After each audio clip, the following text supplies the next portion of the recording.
Silvio Santos é o meu pai, Vera Verão é a minha mãe e Paulo Gustavo é o meu melhor amigo. O algoritmo da imagem. Como meu compromisso inicial era falar sobre a imagem de políticos, empresas e celebridades, hoje eu venho celebrar o legado de Silvio Santos num vídeo excepcional que não segue a cronologia do nosso canal. Todas as críticas podem ser feitas a Silvio Santos. Eu mesmo já fiz algumas no vídeo O Mito da Garagem. Silvio Santos, por exemplo, criou a história de ter sido um pobre camelô e conseguido se tornar um bilionário. É claro que essa história vai fortalecer a ideia de que o seu sucesso depende apenas de você, no mundo em que as pessoas trabalham muito e mesmo assim passam fome. Se você fizer aquilo que a sua intuição manda e usar bom senso, deixando de lado a vaidade, você tem todas as possibilidades de conseguir o seu objetivo. Só não consegue o objetivo quem acredita que as coisas são fáceis. Todas as coisas são difíceis. Todas as coisas têm que ser lutadas. Pelo menos foi assim que eu consegui, de camelô a ser banqueiro. Silvio Santos, sim, teve várias falas e posturas consideradas inadequadas. Falou mal, por exemplo, do cabelo natural de uma atriz negra. Embora eu, pessoalmente, reprove algumas de suas atitudes, eu não sou o dono da moral e da verdade. Eu sou um ser humano, assim como Silvio também foi. E seres humanos erram. Eu acredito fortemente que nós somos produto do nosso meio. Então, o que eu posso esperar de um homem que nasceu há quase um século, há quase 100 anos? Você realmente esperava que um homem da idade dele, da posição dele, do meio social dele, da origem dele, colocasse uma camiseta dizendo: vamos abortar, mulherada, fume maconha e deem o rabo? Dercy Gonçalves, que era Dercy Gonçalves, tinha falas extremamente homofóbicas. De todo modo, a construção de imagem de Silvio Santos é louvável. Primeiro, no mundo em que as pessoas querem parecer mais importantes do que são, mostrarem que são diferenciadas, no mundo em que se viraliza nas redes sociais vídeos sobre como ter cara de rica, como fingir que se tem origem nobre, Silvio Santos abre mão de seu poderoso e aristocrático nome Senhor Abravanel e escolhe um nome tipicamente brasileiro, Silvio Santos, um nome que você poderia ter. Um nome que não causa distinção. Essa é uma influência direta da história da comunicação no Brasil. Você tem que ser acessível, popular e inofensivo. Com essa escolha, Silvio está de acordo com o legado dos maiores comunicadores brasileiros, como Chacrinha. Seja acessível e popular. Como eu contei no vídeo O Mito da Garagem, que eu cito a história de Silvio Santos, a família Abravanel é uma família de judeus com enorme poder durante a história. Assim como no Nordeste do Brasil nós tínhamos o ditado quem não é Cavalcante é cavalgado, mostrando o poder da família Cavalcante em Pernambuco, lá na Europa nós tínhamos o ditado eu digo que sou Abravanel. Ou seja, para você conseguir algo, era só dizer que seu nome era Abravanel. O próprio Silvio vai nos contar sobre a sua origem. Vamos ouvir? É nítido na sua lente, para a gente ver que até agora a gente não conseguiu a ver. Eu não entendi bem. Meu nome completo é Senhor Abravanel. E é Senhor porque eu sou o Dom, o homem que me deu origem, consertou as finanças de Portugal. Depois foi chamado pelos reis católicos Isabel e Fernando para a Espanha. Era o Dom Isaac Abravanel. Consertou as finanças da Espanha. Depois, quando chegou a Inquisição, os reis católicos Fernando e Isabel disseram: você fica e o teu povo, o povo judeu vai. Ele falou: não, o povo judeu vai e eu vou junto.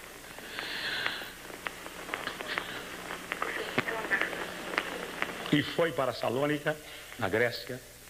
De lá então, meu pai, meu avô, tiveram o título de Senhor Dom Abravanel.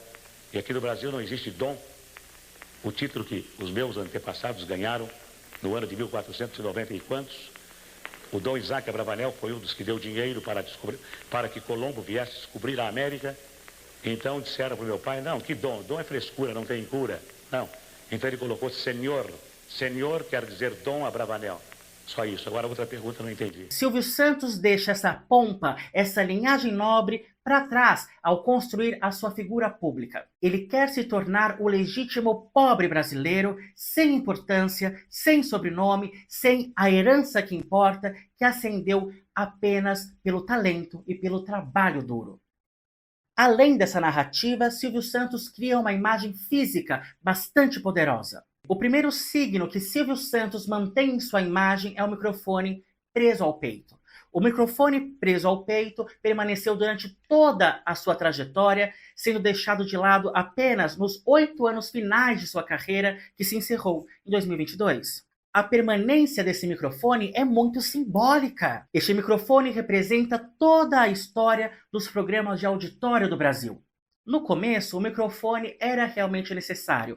Dava liberdade às mãos dos apresentadores. Chacrinha, Raul Gil e tantos outros usavam. Mas, enquanto os outros comunicadores trocaram de microfone ao longo da carreira, Silvio permaneceu com o microfone preso ao peito. Por exemplo, na minissérie produzida pela Rede Globo sobre a vida de Dercy Gonçalves, se conta a empreitada feita por Boni para reformular a emissora nos padrões dos Estados Unidos, o que seria chamado posteriormente de padrão Globo de qualidade. Os programas popularescos, com linguagem acessível e até mesmo de baixo calão, foram substituídos naquela emissora. Mas nos domingos na televisão brasileira ainda eram tradicionais os programas de auditório. A grande aposta de programa de auditório de domingo que a Globo fez posteriormente foi o Domingão do Faustão, mas com uma mudança fundamental, além, é claro, da comunicação verbal. A plateia agora não está mais no mesmo nível que o palco. Ou está elevada ou está abaixo. Isso causa um distanciamento entre o apresentador e a plateia. Silvio Santos, durante toda a sua carreira, mantém a plateia no mesmo nível.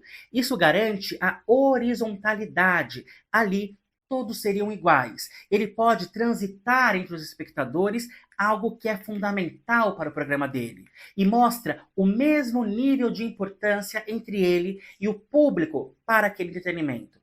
Silvio, inclusive, se referia à sua plateia como meus colegas e minhas colegas de trabalho. No Domingão do Faustão, por exemplo, nas poucas vezes em que há interação entre ele e a plateia diretamente, era necessário haver um intermediador. Não preciso nem argumentar sobre o distanciamento que isso causa, não só físico, mas como de importância também.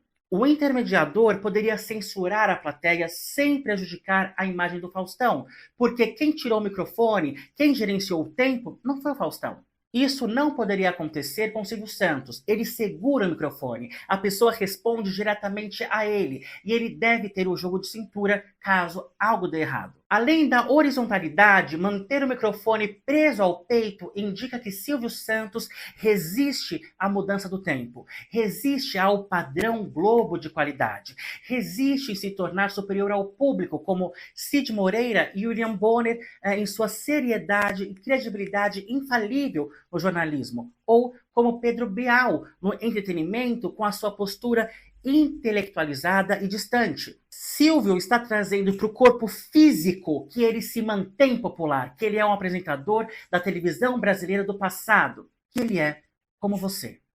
E esse não é o único elemento da imagem poderosa de Silvio Santos. Eu disse no vídeo A Gaiola de Ouro. Isso se chama construção de imagem bem feita, ponto. É o que difere uma celebridade que constrói um império de uma celebridade que morre na praia. Os grandes nomes memoráveis se tornam fantasia, porque estavam fantasiados, constroem uma imagem. No carnaval nós podemos ver inúmeras Carmen Miranda, Amy Winehouse. Essas pessoas são eternas pela construção de imagem, de roupa, de cabelo, de trejeitos. Michael Jackson, Ney Matogrosso, Silvio Santos. Se você aí em casa é um cantor, um comunicador e não é imitável, não é possível se tornar uma fantasia, sua carreira é uma piada. Desista. Se você aí em casa é um cantor, um comunicador e não é imitável, não é possível se tornar uma fantasia, sua carreira é uma piada. Desista. Silvio Santos muitas vezes é dito como a personalidade mais imitada do Brasil. E para se imitar alguém, é necessário que essa pessoa seja excêntrica, única. Se eu imitasse o Pedro Bial, por exemplo, você não perceberia. Eu deveria fazer um poema para falar sobre a eliminação de alguém no Big Brother. Quando imitam William Bonner, imitam o Boa Noite que ele diz. Silvio Santos, pelo contrário, não precisa estar preso a um texto. O Wellington Muniz, o Ceará, passou sua carreira toda no Pânico na TV, imitando o Silvio Santos em diferentes contextos, em entrevistas, em situações espontâneas, porque para identificar que é uma imitação do Silvio Santos, não é necessário que você use os bordões dele. Você pode se comunicar livremente porque a voz, os trejeitos, o corpo cênico de Silvio Santos é muito particular, é muito peculiar, é muito excêntrico. Os bordões são fundamentais para qualquer comunicador, e Silvio criou alguns bordões que penetraram na mente do Brasil. Ainda em sua imagem física, Silvio Santos segue o padrão da época. Ele usa terno. Isso é muito importante. Chacrinha, por exemplo, optou por um figurino bem extravagante. Isso causa um impacto de caricatura, de comédia, de humor, que era realmente a intenção dele. Silvio, por outro lado, não. Ele é um homem de sucesso, um empresário. Ele é o homem do baú. Ele é o homem que atira aviãozinhos de dinheiro para a plateia. Veja, Silvio Santos queria ser engraçado? Sim, mas ele não era uma piada, ele não era um humorista. Ele tem que ter um balanceamento entre ser engraçado e ser respeitável. Ele precisa ser versátil. Silvio Santos faria um programa de auditório como o do Chacrinha, mas o Chacrinha apresentaria um programa como o Show do Milhão? Veja, Val Marchiori ou qualquer socialite fazer um programa jogando aviãozinhos de dinheiro não teria o mesmo impacto de Silvio Santos fazendo isso. E por quê? Já dissemos, Silvio Santos é um homem de sucesso, muitíssimo rico, mas ele é do povo, ele é acessível, ele é popular, ele é um Santos, ele vem de baixo. Silvio Santos tem um discurso acessível, popularesco, mas está vestido como um homem sério. Aqui eu podia citar Pierre Bourdieu a Paul Lazarsfeld, mas eu vou citar Pequeno Príncipe. É o caso contado em Pequeno Príncipe sobre o turco que fez grandes descobertas científicas, mas não foi escutado na sua primeira vez por causa de suas roupas. Isso é muito importante. Nós já falamos isso em relação à princesa Diana. No discurso, ela se diz uma mulher forte, poderosa, perigosa, mas no físico está demonstrando submissão, feminilidade e vulnerabilidade. Também dissemos sobre Marilyn Monroe e Juliana Bond, a aparência infantil, inofensiva, burra e inocente, mas que está vendendo sexo e é exatamente como Dalila. Silvio Santos é acessível, mas não é barato. Acessível pode ter muitos significados. Acessível na frase uma roupa acessível não é o mesmo significado de um texto acessível. Acessível pode indicar algo que é de fácil compreensão, ou algo amável, ou algo fácil de ser conseguido, algo de fácil acesso, ou algo de baixo custo. Esse último significado não cabe a Silvio Santos. Ele não é barato, é acessível. E não poderia ser barato. Ele representa um sonho, ele representa a meritocracia no capitalismo. O povo brasileiro preza por pessoas bem-sucedidas, ricas, mas que sejam humildes. Eu não gostei daquela celebridade porque ela é muito arrogante. Eu gosto dele porque ele é rico, mas é do povo. Ele não tem frescura, não. Ele não tem mãos. Por exemplo, Carmen Miranda, depois de ser a atriz mais bem paga de Hollywood, volta ao Brasil e logo diz: disseram que eu voltei americanizada, que eu tô muito rica, que com as mãos estou preocupada, mas pra cima de mim eu digo eu te amo e nunca I love you. Enquanto houver Brasil, na hora das comidas, eu sou do camarão ensopadinho com chuchu. Isso é replicado à exaustão.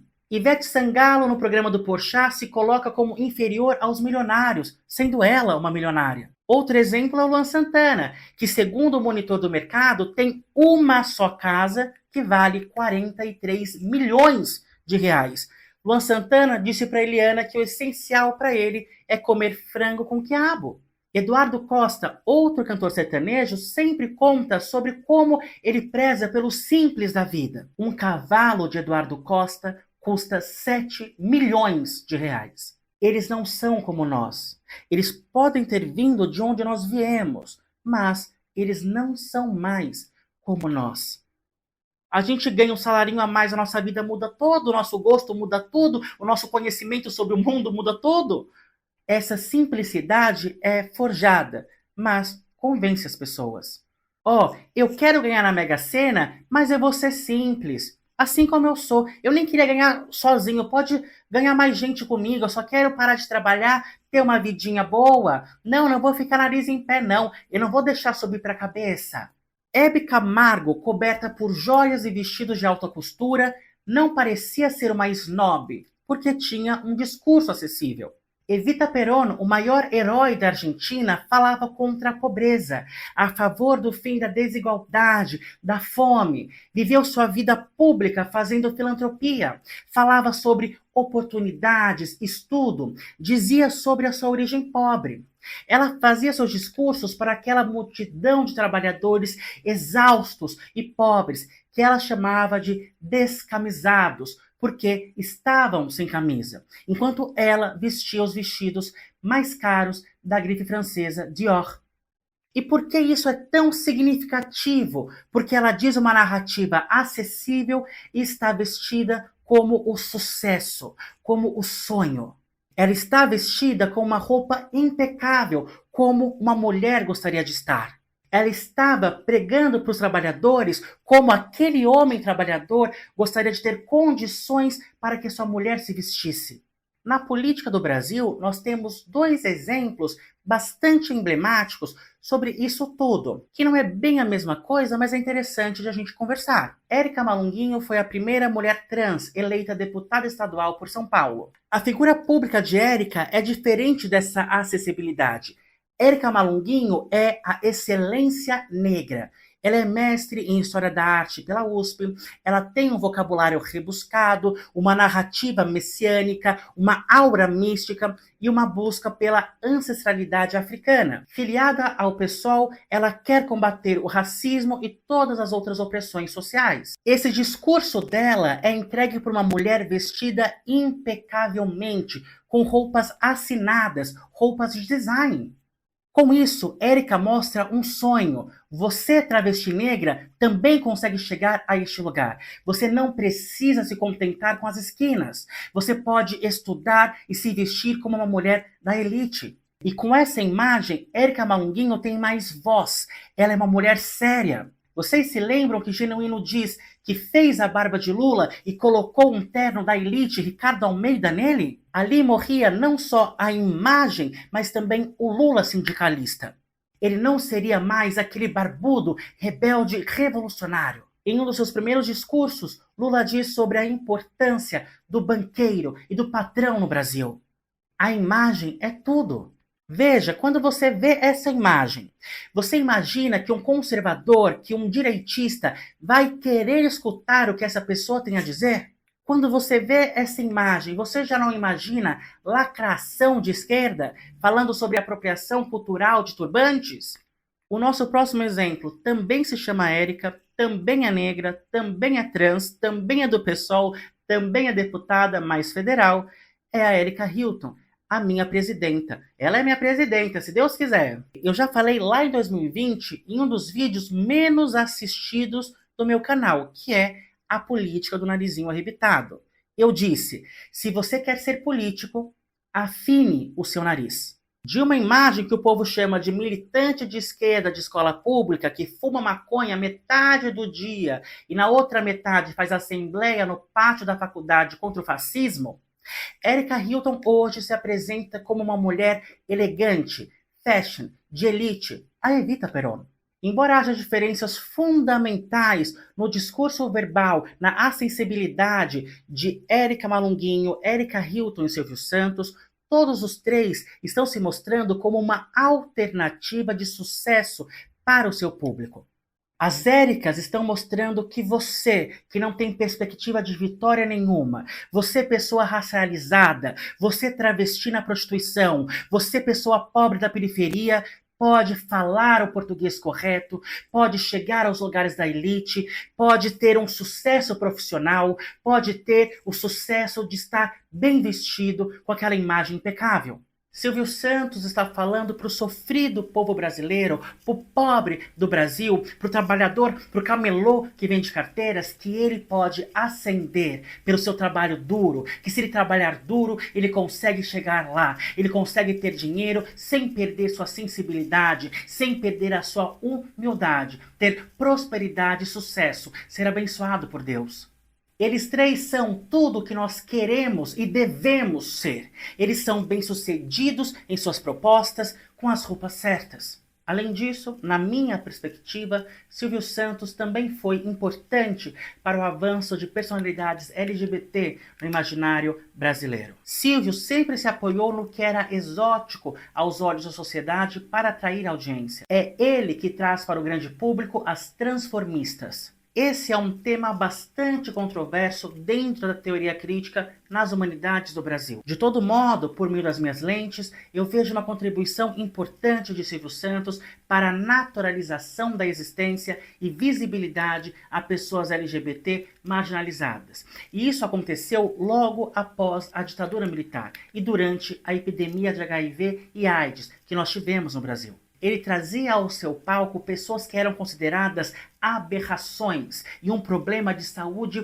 pública, os intocáveis. É evidente que ele fez isso porque usufruía da curiosidade da audiência, mas ele fez isso. Ele trazia essas pessoas para que elas fizessem sua arte. Elas estavam e eram tratadas na posição de artistas. Não eram levados como um grupo estigmatizado. Em Copacabana. São vários teatros. É 1 e 2, tem o 2 no centro, né? E o em Copacabana. E você hoje fez uma imitação de qual artista? Shirley Bass. Da onde é essa Shirley Bass americana? Americana. Shirley Bass. Bass. Shirley Bass americana. Porque eu conheço muito os Beatles, sabia? Os Beatles é que são do meu tempo. Você então prefere o Lafon? Não vai combinar, vai dar choque. Ia ser uma guerra só. O que é? Ia ser uma guerra, uma luta de espada. Essas transformistas estavam ali como artistas. Elas estavam, como se diz hoje, em uma posição de empoderamento. É verdade que nesses programas havia uma aura que misturava um pouco de admiração, curiosidade, um pouco de brincadeira, piada e desrespeito. É evidente. Todas aquelas pessoas estavam inseridas em um contexto preconceituoso. Você vai encontrar falas problemáticas em qualquer ser humano, de RuPaul a Rita Von Hunt. A Rita Von Hunt, aliás, que vocês ficam dizendo que tem uma linguagem inacessível, mudou muito a sua forma de se comunicar. Vão ver os vídeos recentes dela. Tem meme, palavrão, piada, mudou realmente a sua forma de se comunicar. Está se comunicando. Essa semana, vocês que estão no Twitter devem ter visto a grande briga que está ocorrendo em relação a um tweet de um gay que foi ao SUS pegar o remédio que previne de contrair HIV.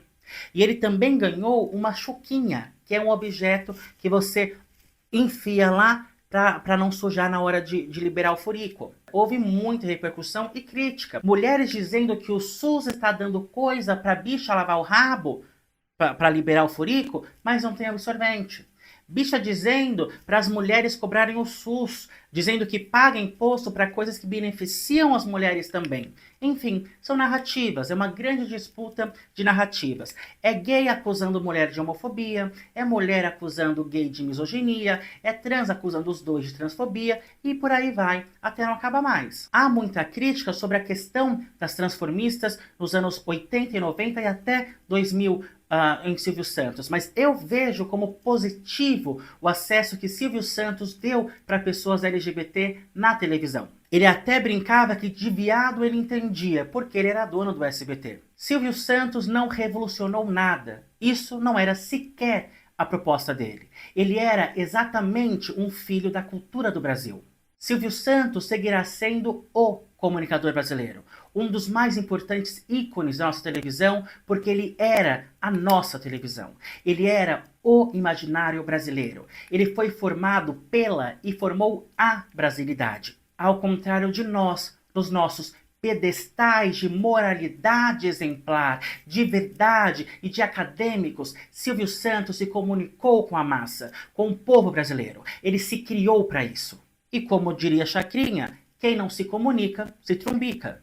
Silvio Santos se comunicou. Se era uma comunicação progressista e emancipadora, não é o tema do meu vídeo de hoje e nem era a proposta dele. Eu de verdade agradeço por ser um neto do legado da comunicação de Silvio Santos. Eu agradeço por ter aprendido a importância de ser acessível. Silvio Santos efetivamente se comunicava, causava identificação. Quem quer dinheiro, Silvio? Todos nós. O dinheiro é a razão de nós existirmos. Todo mundo sabe disso, é um fato. Que Deus nos abençoe a todos e eu espero que você seja feliz.